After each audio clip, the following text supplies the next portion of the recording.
இன்னைக்கு ராஜபக்சே மேல கை வச்சா முதல்ல வரவன் ரஷ்யாவா இருக்காங்க, சைனாவா இருக்கான், பக்கத்தில் இருக்க பாகிஸ்தானா இருக்கான். ஒரு குட்டி மாலத்தீவுங்க, அவன் நமக்கு எதிர்த்து ஓட்டு போடுறான். இலங்கை அரசு ஆதரிச்சு ஓட்டு போறாங்க. குட்டி மாலத்தீவு, நீங்க கூட பத்திரிகையில் படிச்சிருப்பீங்க. அங்க இருக்கிற ஒரு முன்னாள் அதிகாரி இப்ப இருக்கிற அதிகாரிகளை பயந்து, பிரைம் மினிஸ்டருக்கு பயந்து நம்ம இந்திய தூதரகத்தில் வந்து ஒளிஞ்சுக்கிட்டாரு. இந்திய தூதரகத்தில் ஒளிஞ்சுக்கிட்டா அவனை கைது பண்ண முடியாது. அப்படி ஒளிந்து கொண்டவன் கூட இன்றைக்கு நமது சிந்தனைக்கு எதிராக, தமிழர்களுக்கு எதிராக, இலங்கை அரசுக்கு ஆதரவாக ஓட்டு போடுகிற ஒரு இழி நிலையை நாம் இன்றைக்கு சகித்துக் கொண்டிருக்கோம், மறந்துவிடக்கூடாது. அப்படிப்பட்ட நிலையிலே அந்த காங்கிரஸ் இயக்கம் மட்டும் எதிரிகள், அந்த காங்கிரஸோடு கைகோர்த்து ஈழத்தமிழர்களின் அழிவிற்கு காரணமாக இருந்த டெசோவும் காரணம், திமுகவும் காரணம். அண்ணன் பேசுறார், சந்திரபோஸ் அண்ணன், அந்நிய முதலீடை ஏன் கொண்டு வந்தீங்க? சுருக்கமாக பேசுறார். அந்நிய முதலீடு என்பது ஒரு மிகப்பெரிய இந்தியாவுக்கு தலைமேல் கத்தி. இந்த இந்தியாவை அழிப்பதற்கு வேற ஒண்ணு வேண்டாம். எல்லா துறைகளையும் அந்நிய முதலீடை விட்டுட்டா போதும், இந்தியா அழிஞ்சிரும். கேளப்பைய மாதிரி பேசிருக்க மத்திய அமைச்சர்கள்லாம் அறிக்கை கொடுக்கிறார்கள். அந்நிய முதலீடு வந்தால்தான் இந்திய விவசாயிகள் மகிழ்ச்சியாக இருப்பார்கள், இந்திய விவசாய பொருட்களுக்கு உரிய விலை கிடைக்கும். சிதம்பரம் சொல்றாரு, எல்லா அமைச்சரும் சொல்லிட்டாங்க. மூளையை கழட்டி வச்சுட்டு தான் பேசுவாங்க அவங்க எல்லாம். சிதம்பரம் போன்ற மேதாவிகள் சொல்லுவாங்க, பொருளாதார ஒரு மண்ணாங்கட்டி கிடையாதுங்க. 67 68 ஆண்டுகள் இந்த சுதந்திர இந்தியாவில் ஆண்டு கொண்டிருக்கிற இந்த மத்திய அரசு இந்த இந்திய நாட்டின் விவசாயிகளுக்கு செய்ய முடியாத நல்லதை எங்கிருந்தோ வருகிற வியாபாரி தான் செய்ய போகிறார் என்று சொல்லுகிறது நமக்கெல்லாம் கேவலம் அல்ல? இதோட ஒரு கேவலம் என்னங்க வேணும்? என் பொட்டாட்டி பிள்ளைகளை நான் காப்பாற்ற முடியாது, ஊர்ல இருந்து ஒருத்தன் வருவான், அவன் தாண்டா காப்பாற்றுவாங்கிற மாதிரி இருக்குங்க. இல்ல அவமானமா இல்லையா? சொல்லுங்க, யோசிச்சு பாருங்க. பிரைம் மினிஸ்டர் முதற்கொண்டு அத்தனை பேரும் சொல்றான், இந்திய விவசாயிகளை காக்க வேண்டும் என்று சொன்னால், இந்திய விவசாய பொருட்களுக்கு உரிய விலை கிடைக்க வேண்டும் என்று சொன்னால் அந்நிய முதலீடு வர வேண்டும்.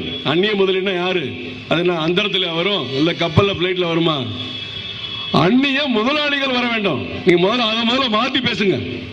முதலீடுனா ஏதோ வந்து தொப்புனு ஹெலிகாப்டர் வந்து போட்டு போறது இல்ல. அந்நிய முதலாளிகள் வர வேண்டும். இங்க இருக்கிற முதலாளிகள் போல அந்நிய முதலாளிகள் வந்து நம்ம விவசாயிகளை காப்பாற்றுவாங்க சூழ்நிலை இருந்தால், அட வெக்கம் கட்ட மத்திய அரசே, நீ முதலில் ராஜினாமா செய்து விட்டு போக வேண்டும். சின்ன உதாரணம் தான். ஏன் பொண்டாட்டி பிள்ளைய நான் காப்பாற்ற முடியல, ஊர்ல இருந்து எவ்வளவு வருவான் அவன் காப்பாற்றுவான்னா, இதை விட கேவலம் என்னையா இருக்கு? சிதம்பரம் அதுல வேற போன மாசம் ஒரு அறிக்கை கொடுத்துட்டாரு, நாங்க எதிர்பார்த்தபடி அந்நிய தொழில் முதலீடுகள் வரவில்லைன்னா அப்ப ரத்து பண்ணிருங்க எல்லாத்தையும், ஏன் வச்சுக்கிட்டு இருக்கீங்க? மாநகரத்தில் நானும் தியாகு, அற்புதராஜ் தம்பி எல்லாம் போய் அந்த குடோரை பார்த்துட்டு வால்மார்ட் பயிற்சி கொடுக்கிற இடத்துக்கு போயிருந்தோம். தியாகு அப்படியே பேசிட்டு இருந்தா, நான் உள்ள போய் உட்காந்து 1 மணி நேரம் கிளாஸ் அட்டன் பண்ற மாதிரி அவன் என்னெல்லாம் பண்றான், என்னெல்லாம் செய்யறாங்கிறத நோட் போட்டு எழுதி, அண்ணா நீங்க எங்க இருந்து வந்தீங்கன்னாரு. நான் பெரம்பூர் ஜெயலட்சுமி ஸ்டோர்ல இருந்து வர்றேங்க அப்படின்னு சொல்லி 1 மணி நேரம் நம்ம கிளாஸ் எடுக்கிறான். 1 மணி நேரமும் எப்படி இந்த இந்திய வியாபாரிகள் பாதிக்கப்படுவார்கள், எப்படி இந்திய மக்கள் பாதிக்கப்படுவார்கள், எப்படி இந்திய பொருளாதாரம் சீர்குலைய போகிறது என்பதை அவன் 1 மணி நேரம் நடத்திய பாடத்தில் நான் புரிந்து கொண்டேன். இதுதான் உண்மை. பல பேருக்கு தெரியல, ஏதோ அந்நிய முதலீடு தான் வியாபாரிகள் பிரச்சனைன்னு பொதுமக்கள் நினைச்சிட்டு இருக்க கூடாது, தப்பு. அது முதல்ல இந்தியாவை ஒழிக்கிற பிரச்சனை, இந்திய விவசாயிகளை குழி தோண்டி புதைக்கிற பிரச்சனை. இந்திய அரசு ஏற்கனவே உனக்கு அனுமதி கொடுத்திருக்கு. என்ன உத்தரவு? வால்மார்ட் கடை திறக்கும் பொழுது அந்த கடையிலே விற்கிற அந்த பொருட்களில் 100% பொருட்களில் 100% பொருட்கள் என்ன தெரியுங்களா? அவன் 2 மட்டும்தான் எக்ஸம்ஷன் கொடுத்திருக்கான். 1 ஸ்டீல், இந்த இரும்பு கம்பி தகரம், 2வது தங்கம். இது 2ஐயும் தவிர ஊசி முதல் பென்ஸ் கார் வரைக்கும் அங்க இருக்கும். துணிமணி எல்லாமே நீங்க என்ன கற்பனையில உங்க கண்ணுக்கு தெரிகிற அத்தனை, இங்க இருக்கிற லைட்டு, மைக்கு, இங்க இருக்கிற ஆம்பிளிஃபையர் பாக்ஸ் எல்லாமே இருக்கும்.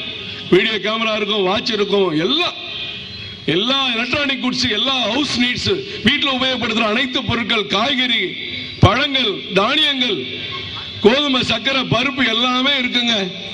அவன் சொல்ற 2 விதிவிலக்கு, இரும்பு தங்கமும் இருக்காது.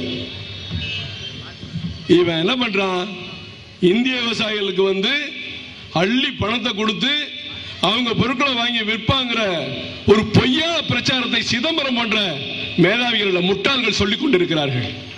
ஆனா நீ உத்தரவு போட்டிருக்க 100% விற்கிற பொருட்கள்ல 75% இந்தியாவில் வாங்க வேண்டிய அவசியம் இல்லை, 25% வாங்கினால் போதும். இந்த மேடையில் நம்மளும் சொல்லுவோம், நம்மளும் மத்திய அரசை பாராட்டுவோம், அந்நிய முதலீடு வரட்டும், வரவேற்போம். 100% வால்மார்ட் கடைகளில் விற்கிற பொருட்களில் 100% இந்தியாவிலேயே உருவாக்கப்பட்டதாக இருக்கும் என்று சொன்னால் நாம் ஏற்றுக்கொள்வோம். 100% பொருட்களில் 25% இந்தியாவில் வாங்க வேண்டும், 75% நீங்கள் வாங்கலாம், வாங்கிக் கொள்ளாமல் இருக்கலாம். இங்க காஷ்மீர் ஆப்பிள் விலை கம்மியா கிடைக்கலன்னா வெளிநாட்டுல இருந்து ஆப்பிள் வரும். இங்க துவரம் பருப்பு கம்மியா கிடைக்கலன்னா பர்மால இருந்து வரும். இங்க அரிசி கம்மியா கிடைக்கலன்னா தாய்லாந்துல வரும். ஏற்கனவே இங்க பிரச்சனை, போதிய உற்பத்தி குறைவு. ஆந்திராவிலையும் கர்நாடகாவிலையும் அரிசி நமக்கு இந்த கிலோ 40-50 ரூபாய் ஆயிடுச்சு. இங்க இருக்கிற விவசாயம் பாதிக்கப்படுகிறது. ஒரு விவசாயத்தை கொடுத்த ஒரு 50 ஏக்கர் வைத்து விவசாயம் பண்ணக்கூடிய ஒரு குடும்ப தலைவர் தன் பிள்ளைகள் எல்லாம் கம்ப்யூட்டர் இன்ஜினியர் போயிட்டான்னு அழுகிறான். 50 பேருக்கு வேலை கொடுத்திருக்கிற தொழிலதிபர் தன் பிள்ளை கம்ப்யூட்டர் இன்ஜினியர் போயிட்டான், கம்பெனியை பார்க்க மாட்டேங்கிறான், விவசாயத்தை அந்த மாதிரி ஒரு மாற்றம் காலச்சூழல் வந்துட்டு இருக்கு. இந்த நிலைமையில எல்லா பொருட்களும் இன்னைக்கு பொம்மை பாக்குறீங்க, நம்ம ஊர்ல தயாரிக்கிற பொம்மை பினிஷிங் இல்ல 150 வாங்குறான். சைனா பொம்மை பினிஷிங் இருக்கு 70 வாங்குறான். எந்த பொம்மை வாங்குவீங்க? உணவுப் பொருட்கள் இருந்து, காய்கறிகள் இருந்து, விளையாட்டு சாதனங்கள் மேற்கொண்டு டிவி, எலக்ட்ரானிக்ஸ் ஏற்கனவே நம்மளை விட கம்மி. அங்கெல்லாம் அத்தனை பொருட்களுமே வெளிநாட்டில இருந்து வாங்கக்கூடிய இந்தியாவில் இருக்கிற உற்பத்தியை மதிக்க மாட்டான். நல்லா புரிஞ்சு வச்சுக்கணும், இது இந்திய பொருளாதாரத்தை சீர்குலைக்கிற வழி. இங்க இருக்கிற வால்மார்ட் என்ன தெரியுமா சொல்றான், அவனுடைய கஸ்டமர்ஸ் லிஸ்ட் கொடுத்திருக்காங்க. அந்த கஸ்டமர்ஸ் லிஸ்ட்ல எல்லா கடைக்காரர்களும் வருகிறார்கள். கல்லூரி, விடுதி, கோவில் விடுதிகள், ரெஸ்டாரண்ட்டுகள், ஹோட்டல்கள், பெரிய பெரிய ஹோட்டல்கள், கல்யாண மண்டபங்கள், கல்யாண மண்டப சமையல் கான்ட்ராக்டர்கள், சில்லறை கடைகள், மொத்த கடைகள், இது போக பொதுமக்கள், இவ்வளவு பேரும் அவங்கள்ட்ட மெம்பர் ஆயிடணுமா? இங்க வருவாங்க. இங்க ஒரு மளிகை கடை இருக்கும், வியாபாரிகள் புரிஞ்சுருங்க சொல்றேன். அது ஒரு பெரிய மளிகை கடையில நீங்க நிச்சயம் பாருங்க, ரிலையன்ஸ்ல போய் ஒரு பான்ஸ் பவுடர் வாங்க, அங்க 130 ரூபா இருக்கும். அதே சாதாரண மளிகை கடை, அது எந்த கடை, செட்டியார் கடையா இருக்கட்டும், முஸ்லீம் கடையா இருக்கட்டும், நாடார் கடையா, யார் கடையா இருக்கட்டும், அதை விட 10 ரூபா கம்மியா இருக்கும். நீங்க வேணா சோதிச்சு பாருங்க, ஒரு ஹார்லிக்ஸ் பாட்டில் வாங்கி பாருங்க, சக்கரை வாங்கி பாருங்க, எல்லாமே ரிலையன்ஸ் அதிகம்.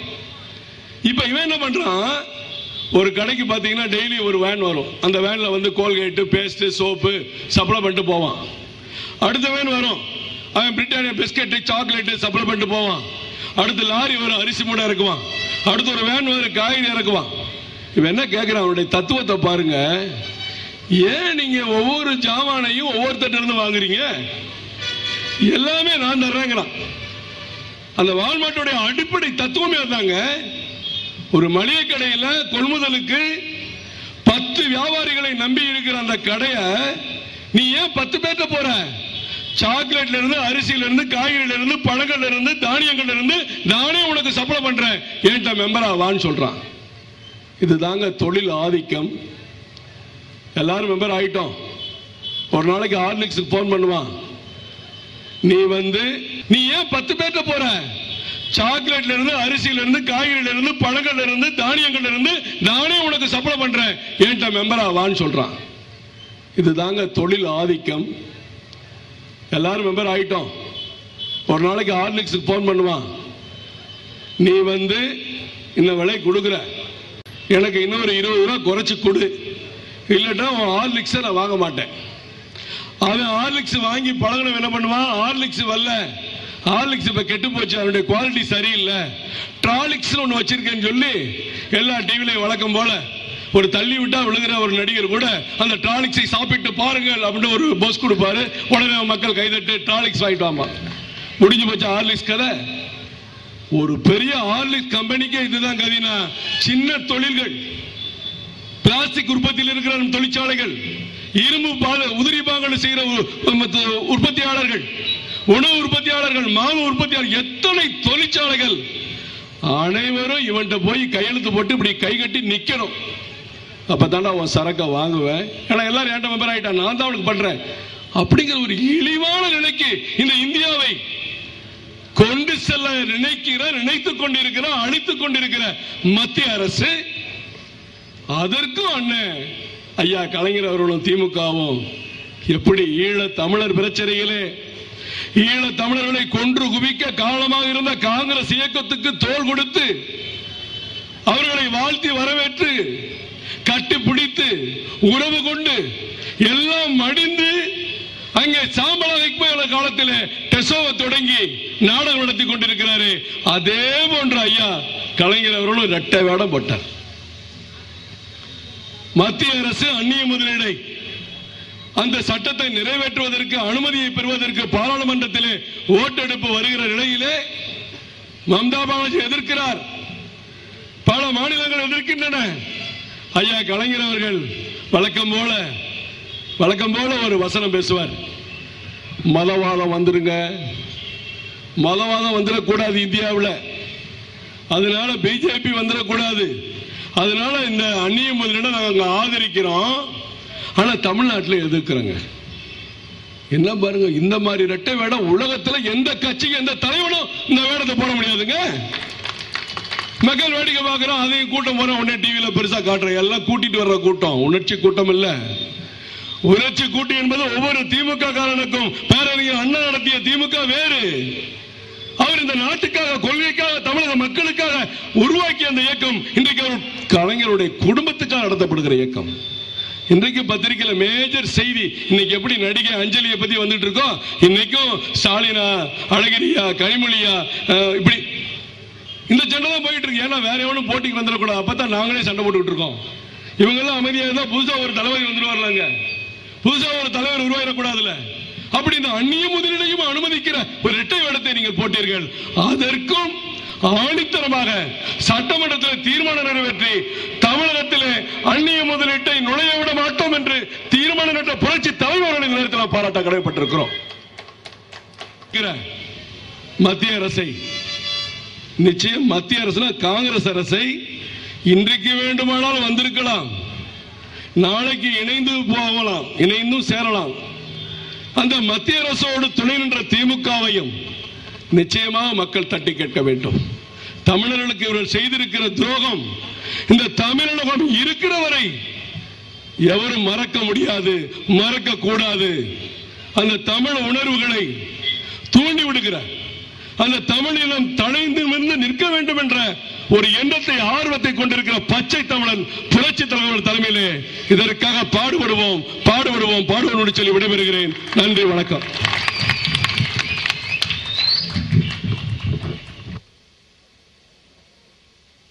இப்பொழுது அகில இந்திய சமத்துவ மக்கள் கட்சியின் மாநில துணைத் தலைவர், சமத்துவ திலகத்தின் போர்ப்படை தளபதி அண்ணன் ஏர்னவர் நாராயண எம்எல்ஏ அவர்கள் இப்போது வீரவுரையாற்றுவார்கள்.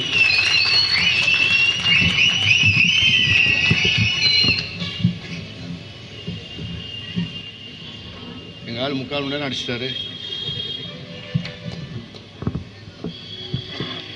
அகில இந்திய சமத்துவ மக்கள் கட்சியின் சார்பாக தமிழ் இன விரோத போக்கை கண்டித்து இந்த மாபெரும் கன்னட பொதுக்கூட்டத்தினுடைய தலைவர், இந்த மாவட்டத்தினுடைய செயலாளர் சந்திரபோஸ் அவர்களை, இந்த நிகழ்ச்சியை சிறப்பாக ஏற்பாடு செய்து வரவேற்பேற்று அமர்ந்திருக்கின்ற மாவட்ட இளைஞரணி அமைப்பாளர் அற்புதராஜ் அவர்களை, இந்த நிகழ்ச்சியை சிறப்பாக செய்ய வேண்டும் என்று ஆவலாக இருந்து உடல்நிலை சரியில்லாமல் இருந்து கொண்டிருக்கின்ற அருமை தம்பி பாஸ்கர் அவர்களை, எனக்கு முன்னாலே மத்திய அரசை, தமிழின மக்களை மட்டுமில்லாமல் இந்த தமிழ்நாட்டில் இருக்கின்ற அனைத்தையும் கெடுத்துக் கொண்டிருக்கின்ற இந்த காங்கிரஸை பற்றி இங்கே புட்டு வைத்து அமர்ந்திருக்கின்ற மாநில பொதுச் செயலாளர் கரு நாகராஜன் அவர்களை, எனக்கு முன்னால் இங்கே பேசி அமர்ந்திருக்கின்ற மாநில இளைஞரணி செயலாளர் ஐஸ் ஹவுஸ் தியாகு அவர்களை,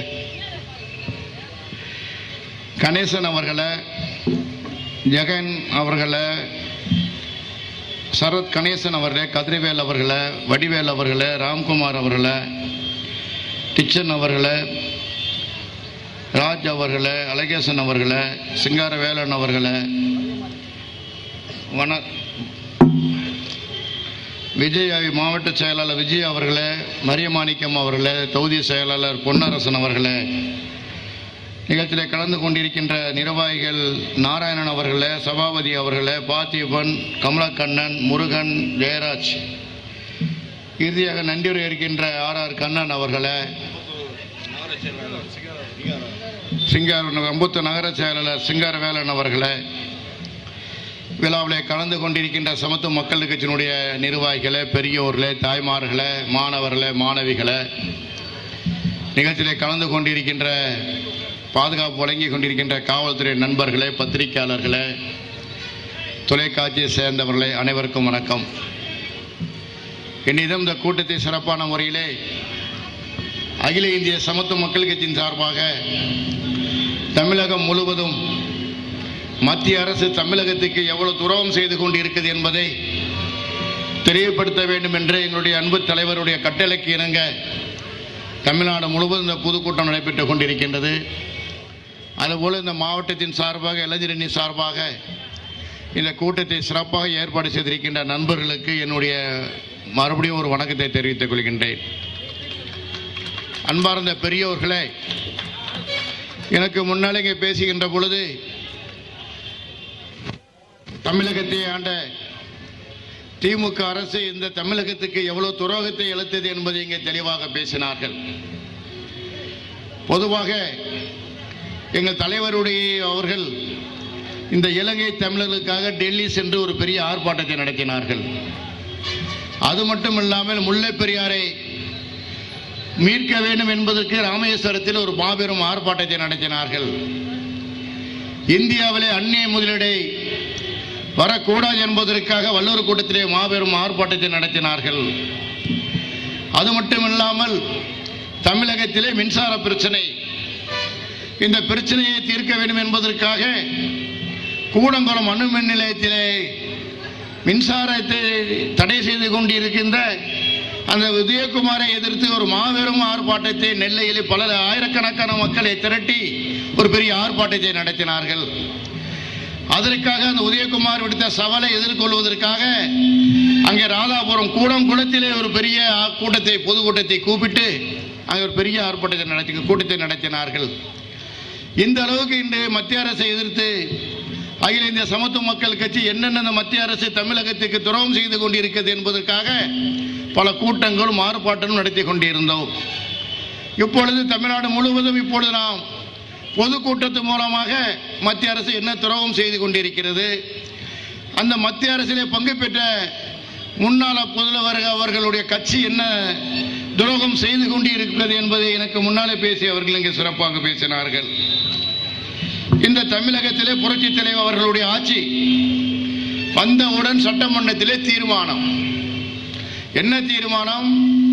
மத்திய அரசை எதிர்த்து தீர்மானம். இலங்கை தமிழர்கள் வாழ்வாதாரம் பாதிக்கப்பட்டது மட்டும் இல்லாமல் அவர்களை முள்வேலி முகாமிலே அடைத்து வைத்திருக்கின்ற அந்த இலங்கை அரசை எதிர்த்தும் தமிழக மீனவர்களை அடிக்கடி தாக்கி கொலை செய்வது மட்டும் இல்லாமல் அடிக்கடி கடத்தி கொண்டு போய் இலங்கையிலே சிறை வைத்ததை கண்டித்து ஒரு மாபெருமான ஒரு தீர்மானத்தை சட்டமன்றத்தில் எதிர்த்தார்கள். இந்திய நாடு ஒரு பொருளாதார தடை விதிக்க வேண்டும் என்று முதல் சட்டமன்றத்தில் அம்மா அவர்கள் ஆட்சியில் உட்கார்ந்தவுடன் ஒரு பெரிய தீர்மானத்தை கொண்டு வந்தார்கள். அதாவது மத்திய சர்க்காரை எதிர்த்து மத்திய சர்க்கார் எவ்வளவு தூரத்துக்கு தமிழகத்திற்கு துரோகம் செய்து கொண்டிருக்கிறது என்பதை ஒரு தைரியமாக, ஒரு வீரமங்கையாக ஒரு தீர்மானத்தை ஏற்றியது யாருன்னா தமிழக முதலமைச்சர் புரட்சி தலைவர் அவர்கள் தீர்மானத்தை ஏற்றினாங்க. அது மட்டுமல்ல, முல்லைக்கு அதாவது கச்சத்தீவை மீட்க வேண்டும். கச்சத்தீவை மீட்டு விட்டால் இந்திய தமிழகத்தினுடைய மீனவர்களுக்கு எந்த பிரச்சனையும் வராது என்பதற்காக கச்சத்தீவை மீட்க வேண்டும் என்று ஒரு தீர்மானம். கச்சத்தீவை யாரு கொடுத்தாக்கா? பறி கொடுத்தது யாரு? திமுக கலைஞர் அவர்கள் தமிழகத்தில் 72, 74 முதலமைச்சராக இருக்கின்ற பொழுது ஒரு பெரிய ஊழல்ல மாட்டிக்கிட்டாங்க. ஒரு ஊழலில் மாட்டில் விசாரணை கமிஷன் வந்து விட்டது. அந்த விசாரணை கமிஷனில் இருந்து தன்னை பாதுகாக்க வேண்டும் என்பதற்காக அந்த நேரத்திலே இந்திரா காந்தி அம்மாவுடைய கட்டளைக்கு இணங்க அந்த முல்லைத்தீவை அன்னைக்கு அறுப்படை அந்த தார வார்த்தது யாருன்னா திமுக. அந்த முல்லைத்தீவை மீட்க வேண்டும். முல்லைத்தீவு இந்தியாவுக்கு சொந்தமானது. தமிழ்நாட்டு கச்சத்தீவு இந்தியாவுக்கு சொந்தமானது, தமிழகத்துக்கு சொந்தமானது. தீவை அங்கே தாரை வரித்து விட்டார்கள். அவர் சுயநலத்துக்காக, அவர் மேலே இருக்கின்ற வழக்கில் இருந்து விடுதலை செய்வதற்காக அந்த நேரத்திலே அந்த கச்சத்தீவை கொடுத்து விட்டார்கள். அதை மீட்க வேண்டும் என்ற ஒரு பெரிய தீர்மானத்தை சட்டமன்றத்திலே போட்டார்கள். அதே போல அந்த காலத்தில் கல்கட்டா வங்காளதேசத்தில் நம்முடைய மேற்கு வங்காளத்திலே இதே போல ஒரு பிரச்சனை இருந்திருக்கு. அங்கே இதே மாதிரி ஒரு பகுதியை வெளிநாட்டு கொடுப்பதற்கு தீர்மானத்தை போட்டிருக்காங்க. அந்த நேரத்தில் அந்த அரசு அதுக்கு அப்ஜெக்ஷன் பண்ணிட்டாங்க. எதிர்ப்பு தெரிவித்த உடனே சுப்ரீம் கோர்ட்டில் வழக்கு போட்டு அதை தார வழக்கு இந்தியாவிலே இருக்கு. அதே போல அந்த நேரத்தில் நம்முடைய கச்சத்தீவை அவர் கருணாநிதி அவர்கள் கையெழுத்து போட்டு கொடுக்கல அப்படின்னு சொன்னா இன்னைக்கு ராமேஸ்வரத்தில் இருக்கிற மீனவனா இருந்தாலும் சரி, நாகப்பட்டினத்தில் இருக்கிற மீனவர் யாருக்குமே அந்த இடைஞ்சு இல்லாமல் இன்னைக்கு பார்த்தீங்கன்னா அழகா மீன் பிடிச்சிட்டு இருக்கலாம்.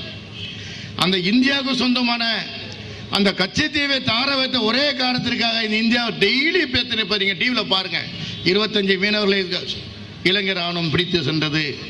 இன்றைய காலப்பத்திரிகையில் பார்த்தீங்கன்னா இலங்கை ராணுவம் தாக்கி கைகால் ஒழிக்கப்பட்டு ஆஸ்பத்திரியில் இன்னைக்கு படுத்திருக்காங்க. நீ பேப்பரில் பார்த்துருப்பீங்க. இதுக்கெல்லாம் காரணம் யார் என்றால் திமுக. அதே போல இந்த 1.5 லட்சத்துக்கு மேற்பட்ட நம்ம தொப்புள் கொடி இலைகளை குண்டு கொத்தாக கொண்டது காரணம் திமுக தான். அது யாரும் மறுக்கவே முடியாது.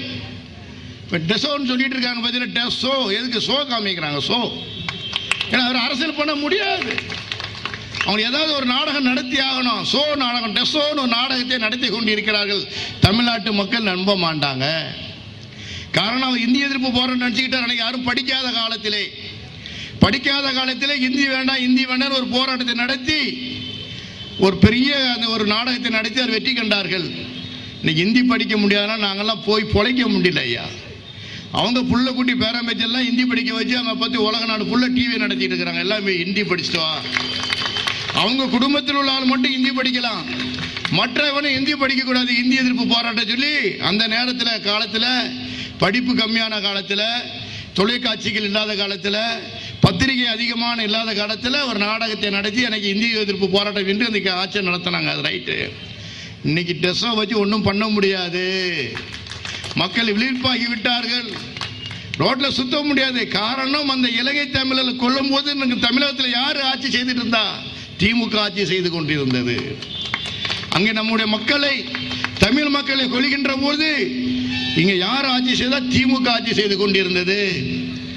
அன்னைக்கு அந்த எம்பிகள் இருந்தாங்களே, தமிழ்நாட்டு எம்பிகள் இருந்தார்களே, உங்களுடைய இலக அமைச்சர்கள் அன்று நீங்கள் வாபஸ் இப்போ வாங்கிட்டு வந்திருக்கீங்க. பற்றி இப்போ எலெக்ஷன் நடக்க போகுது, முடிஞ்சு நாடகம் முடிஞ்சு இப்போ தேர்தல் வர நேரனால வெளியில் வந்துட்டாங்க. அன்னைக்கு நீங்கள் என்ன பண்ணுனீங்க?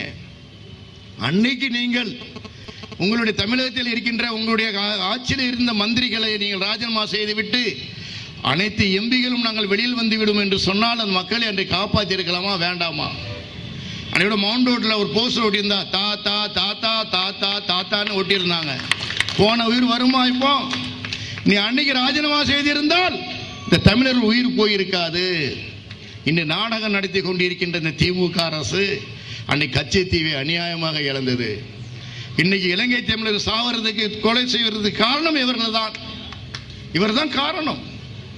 என்ன சொன்னாலும் மறைக்க முடியாது. அன்னைக்கு இந்த மத்திய சர்க்கார் மைனாரிட்டி கவர்மெண்ட், அப்போ மைனாரிட்டி கவர்மெண்ட்ல காங்கிரஸ் கூட்டணியில் இருக்கு. நீ எதிர்ப்பு தெரிவிச்சேன்னா வெளியில வந்துடுவேன். ரோட்டுக்கு உடனே மந்திரி சபையில் கலைச்சிருவாங்க. அப்போ தமிழ் மக்கள் மேல பற்று உள்ளவராக இருந்தால், அன்றைய ஆட்சியை பற்றி கவலைப்படாமல் அவர் ராஜினாமா செய்திருந்தால், உண்மையாக சொல்லுகின்ற இந்த தமிழ் மக்களை காப்பாற்றியிருக்கலாம். பதவி ஆசை, கொள்ளடிக்க வேண்டும் என்ற ஒரே எண்ணத்திற்காக இந்த தமிழ் மக்களை 1.5 லட்சம் பேரை கொன்றது திமுக என்பதை மறுக்கவே முடியாது.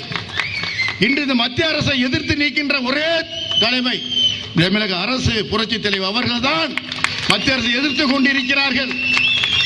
நேற்றைய கூட சட்டமன்றத்தில் பேசுகின்ற பொழுது 65,000 கோடி லிட்டர் மண்ணெண்ணெய் கொடுத்திருக்காங்க நம்ம தமிழ்நாட்டுக்கு. ரேஷன் கடையில் மண்ணெண்ணெய் ஊற்றுறாங்க பார்த்தீங்களா, 5 லிட்டர் ஊற்றிட்டு இருந்தாங்க. 65,000 லிட்டர் கொடுத்த மண்ணெண்ணையா 27,000 லிட்டர் ஆக்கிட்டான் பாருங்க. பாதிக்கு முக்கால்வாசி 60% மண்ணெண்ணெய் குறைச்சாச்சு.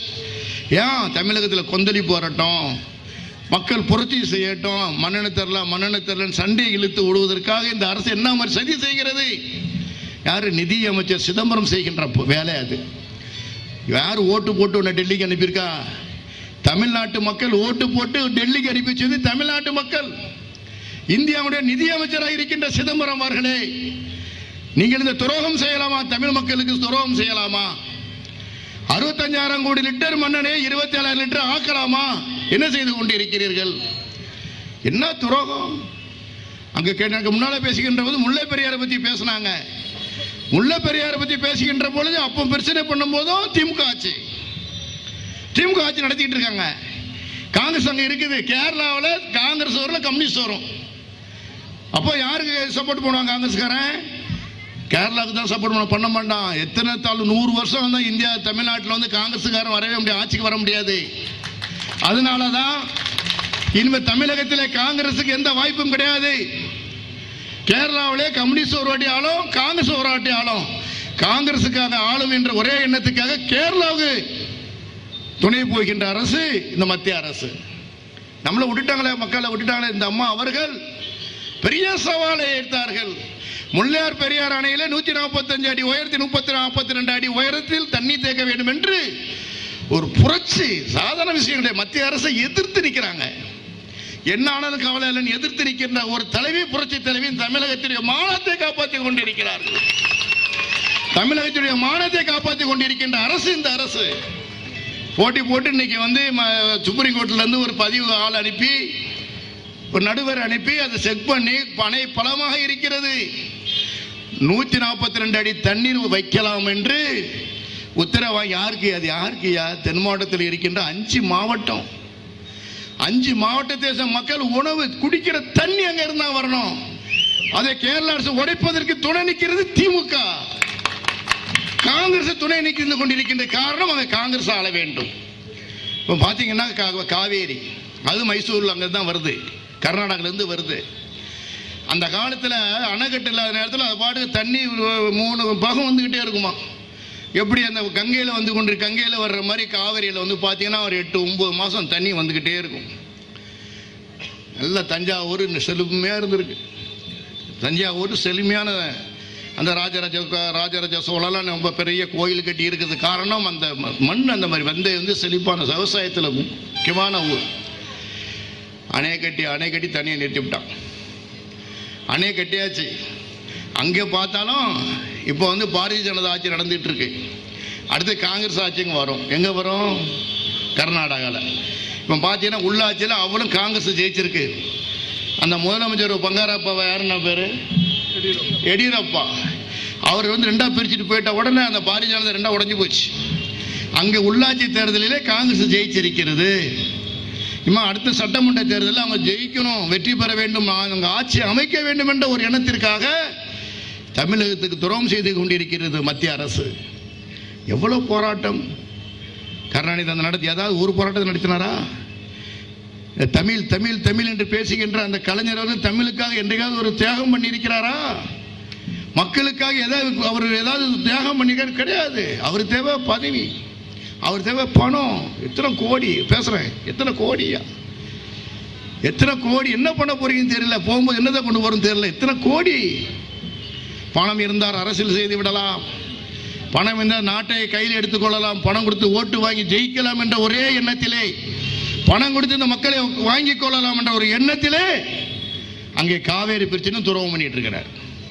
காவேரி பிரச்சனைக்கும் துரோகம் பண்ணிட்டு இருக்கிறார். அவர் 5 ஆண்டு ஆட்சி காலத்தில் காவேரிக்காக ஏதாவது பண்ணியிருக்காரா? ஒண்ணுமே செய்யல.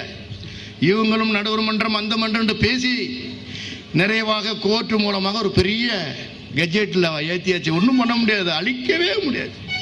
அங்கே காங்கிரஸ் ஆட்சிக்கு வந்தாலும் சரி, பாரதிய ஜனதா ஆட்சிக்கு வந்தாலும் இன்னும் ஒன்றுமே. இப்போ அந்த சட்டத்தை ஏற்றிய பிறகு நம்மளுக்கு தர வேண்டிய தண்ணியை விடணும். அந்த காலத்தில் இவ்வளவு தண்ணி இந்த தமிழகத்துக்கு வந்திருக்கிறது, அதன் மூலமா இவ்வளவு விவசாயிகள் பயனடைந்திருக்கிறார்கள். அது நிறுத்திவிட்ட காரணத்தினாலே ஒரு பெரிய சாதனை. 27 ஆண்டு காலம் நடந்த போராட்டத்துக்கு ஒரு வெற்றி கண்டது தமிழ்நாடு அரசுடைய முதலமைச்சர் புரட்சி தலைவர் அவர்கள் தான். இது சாதாரண விஷயம் அல்ல. சொன்ன மாதிரி டெய்லி அது ஒரு விளக்கத்தை தினகரனில் கொடுத்துக்கிட்டே இருக்காரு கருணாநிதி. அங்கே ஏதாவது ஒரு சட்டமன்றத்தில் தீர்மானத்தை ஏற்றினாங்கன்னா உடனே அது பதில் மறுநாள் காலையில் சன் டிவியில் ஒரு 5 நிமிஷம் வந்துடுவார். தினகரனில் ஒரு பக்கம் ஃபுல்லாக கொடுத்துருவார். இதை நான் செய்தது தானே இவங்க செய்ததாக சொல்லுகிறார்கள், நான் செய்தது தானே இவர் சொன்ன. அதாவது அன்னைக்கு தினமலர் பத்திரிகையில் ஒரு இது எழுதியிருந்தாங்க. 9 ஆண்டு காலம் இந்த காங்கிரஸ் ஆட்சிக்கு வந்து 9 ஆண்டு காலம் இருக்கு. தொடர்ந்து போன வாட்டி இருந்தாங்க, இந்த வாட்டி இருக்காங்க. 9 ஆண்டு காலத்துக்கு முன்னால், ஆட்சிக்கு முன்னால் பாரதிய ஜனதா இந்தியாவை ஆண்டு கொண்டிருந்தது. பாரதிய ஜனதா இந்தியா ஆண்டு கொண்டிருக்கின்ற பொழுது இந்த நாட்டினுடைய கடன் 5 லட்சம் கோடி கடன், 5 லட்சம் கோடி கடன் இந்த நாட்டில் இருந்தது. இப்போ 9 ஆண்டு காலத்திலே இந்த நாட்டினுடைய கடன் 55 கோடி ரூபாய், 45 கோடி, இப்போ 45 கோடி லட்சம் கோடி, 45 லட்சம் கோடி. அவங்க 5 லட்சம் கோடி வச்சுட்டு போனாங்க. இப்போ இவங்க வந்த பிறகு 9 ஆண்டு காலத்தில் 45 லட்சம் கோடி ரூபாய் கடன். நல்லா பாருங்க, இந்த மத்திய சர்க்காரு 9 ஆண்டு காங்கிரஸ் ஆட்சியில் 45 லட்சம் கோடி ரூபாயை கடன்காரன் ஆக்கி வச்சுட்டானுங்க. ஆனால் ஊழல் எவ்வளவு தெரியுமா நடந்திருக்கு? 55 லட்சம் கோடி ஊழல் நடந்து 9 வருஷத்துல 55 லட்சம் கோடி ஊழல் செய்திருக்கிறார்கள். பாருங்க, 15 கோடி ரூபாய் கடன் அடைத்து 15 கோடி ரூபாய் ஓரியாக இந்த நாட்டில் இருக்க வேண்டிய இந்த நாடு, இந்தியா நாடு 55 லட்சம் கோடி கடனாக்கி வைத்திருக்கிறது என்றால் பார்த்துக் கொள்ளுங்கள். அது போட்டிருக்கான் G2G, நிலக்கரி ஊழல், ஹெலிகாப்டர் ஊழல், அந்த ஊழல் எழுதியிருக்காங்க பாருங்க. அந்த 55 கோடிக்கும் ஊழலை வருஷம் எழுதியிருக்காங்க. மக்களுக்கு சேர வேண்டிய அவ்வளவு மக்களுடைய பணம் கொள்ள. அதுல என்ன எழுதியிருக்கான்? அதிகமாக கொள்ளடித்தது திமுக. அது எழுதியிருக்கான், பத்திரிகை எழுதி, நான் சொல்லல, பத்திரிகை செய்தி இருக்கு. அவர்கள் தான் வெளிநாட்டில் அதிகமான பணத்தை போட்டு வைத்திருக்கிறார்கள். எப்படியா இந்த இந்தியாவில் வாழ போறனே தெரியலையே. அவங்க கையில் கொடுத்தது 5 லட்சம் கோடியை கொடுத்ததுக்கு இன்னைக்கு 55 40 லட்சம் 45 லட்சம் கோடியை 40 லட்சம் கோடியை கடனாக்க வைத்திருக்கிறார்களே இந்த மத்திய சர்க்கார். அதுக்கு துணை போக சொல்கிறார்கள் தமிழக முதலமைச்சரை.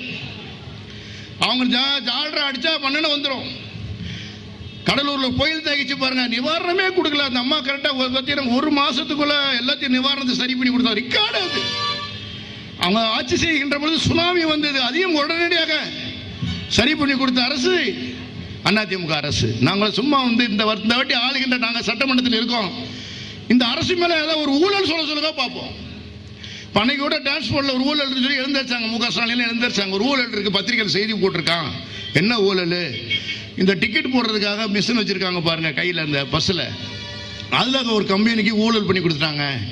அது சரியான விளக்கத்தை கொடுத்தார்கள். பதில் சொல்ல ஓடியே போயிட்டாங்க. மன்றத்து ஓடிடுறது, ஏதாவது ஒன்று சொல்லிட்டு எஸ்கேப், புறக்கணிப்புன்னு டிவியில் பேட்டி கொடுத்துட்டே இருப்பாங்க.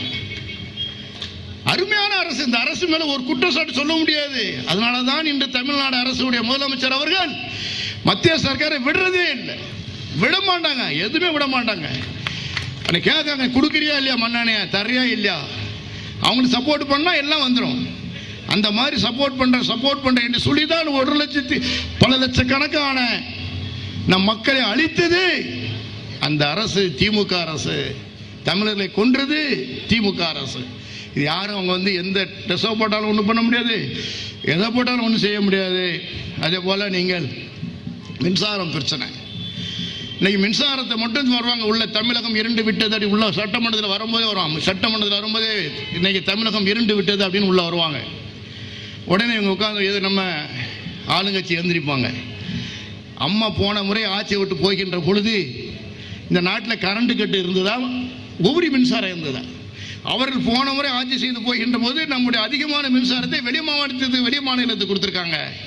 இவங்க போகும்போது மின்சாரத்தை எல்லாத்தையும் வித்துட்டு போயிட்டாங்க. ஒரு கார் வாங்குறோன்னு வச்சுக்கிடுங்க, ஒரு புது கார் வாங்கினோம்னா அப்பப்போ ரிப்பேர் பண்ணிக்கிட்டே இருக்கணும். ஏதாவது ஒன்று ரிப்பேர் ஆகிட்டே இருக்கும், பழசு ஆக ரிப்பேர் ஆகிட்டே இருக்கும். அந்த மாதிரி இந்த அனல் மின்சாரம் வச்சுருந்தாங்க பாருங்க. அந்த அனல் மின்சாரத்தில் சின்ன சின்ன ரிப்பேர்லாம் பண்ணிட்டேன்னு போட்டு மொத்தத்தையும் ஆற்காடி விவசாயம் மூட்டை கட்டி கொண்டு போயிட்டார். எதுவுமே ரிப்பேர் பண்ணல. ஏன்னா அவங்க தெரியும், நம்ம அடுத்தது நம்ம வந்து நாட்டுக்கு ஆள முடியாது, நம்ம வந்து 2Gல பெரிய லெவலில் வந்து ஊரா டிவியில் பார்த்துட்டா இத்தனை லட்சம் கோடின்னு பார்த்துட்டாங்க, ஓட்டு போட மாட்டான். இனிமேல் ரிப்பேர் பண்ணி மக்களுக்கு ஏன் நம்ம கரண்ட்டு கொடுக்கணும், மின்சாரத்தை கொடுக்கணும், மொத்தத்தையும் மூட்டை கட்டுறான்னு மூட்டை கட்டிட்டு போய் எல்லாத்தையும் ரிப்பேர் பண்ணிட்டு போயாச்சு.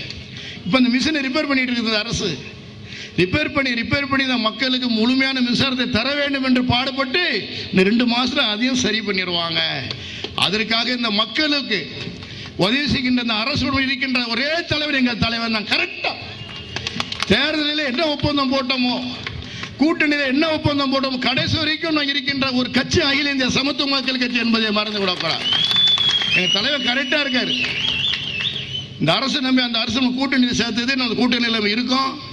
கடைசி வரைக்கும் நம்ம கூட இருக்கணும், துரோகம் பண்ணக்கூடாது. ஆனா துரோகம் பண்றதுக்காக இல்ல, கரெக்டா இருக்கும். கரெக்டா இந்த அரசு நடந்துட்டு இருக்கிறது, மக்களுக்காக பெரிய பெரிய சாதனை செய்து கொண்டு இருக்கிறார்கள். அதில் இந்த இலங்கை பிரச்சனை எதுக்கு எடுக்கிற நடவடிக்கை அன்னைக்கு கூட சட்டமன்றத்தில் நான் பேசுகின்ற பொழுது அங்கே திமுக உறுப்பினர் கேட்டார், அடிக்கடி இலங்கையில் வந்து ராணுவம் வந்து நம்ம இந்தியா மீனவர்கள்லாம் பிடிச்சிட்டு போயிடுறாங்க, தமிழ்நாட்டு மீனவர்களை. நான் சொன்னேன் எங்க இங்கேயும் இந்தியாவில் ராணுவம் இருக்கு, அங்கேயும் ராணுவம் இருக்கு. அந்த ராணுவம் வந்து நம்ம மக்களை பிடிச்சிட்டு போகுது. நம்ம ராணுவம் என்ன பண்ணுதாங்க, அவனை பிடிக்கணுமா இல்லையா, நம்ம இடத்துல இருந்தா பிடிக்கணுமா இல்லையா, அவன் ராணுவம் என்ன பண்ணுது நான் கேட்டேன். அப்போ இது தமிழக மீனவர் வந்து இந்திய நாட்டு மீனவர் அல்ல, தமிழ்நாடு பிரிச்சு பாக்குறீங்களா? இந்தியாவில் இருக்கின்றதா தமிழ்நாடு இல்லை தனியா நாடா? இது இந்தியாவுடைய இதுல நம்ம இருக்கோம். அது நம்ம மீனவர் மட்டும் பிடிச்சா தமிழ்நாடு.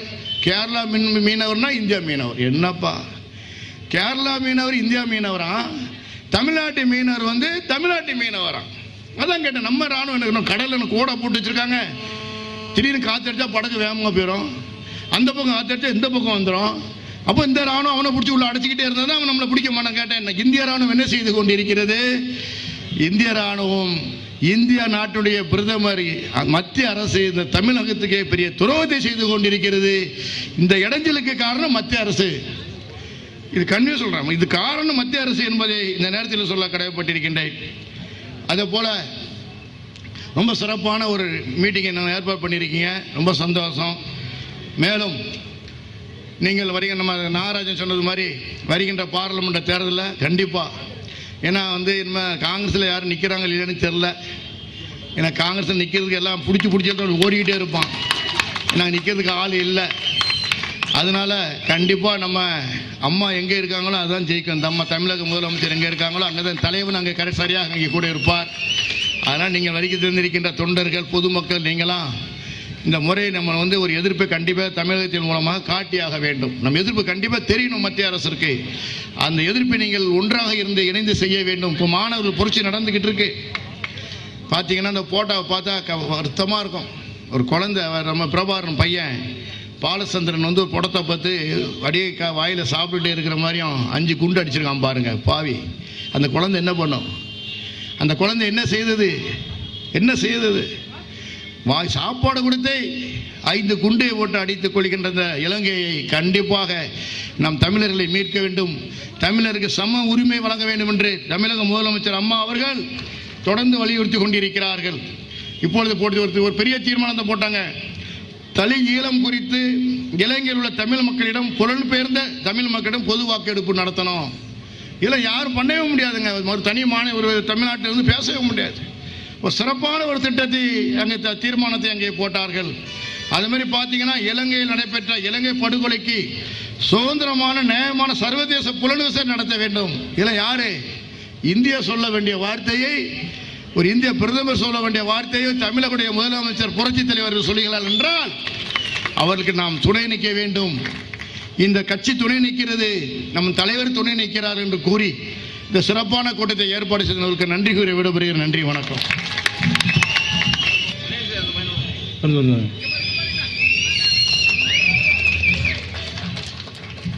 அண்ணன் மாநில துணைத் தலைவர் நாராயணன் அவர்களுக்கு டிக்சன் அவர்கள் இப்பொழுது மாநில பொதுச்செயலாளர் நாராயணன் அவர்களுக்கு பொன்னாடை அணிவிப்பார்கள்.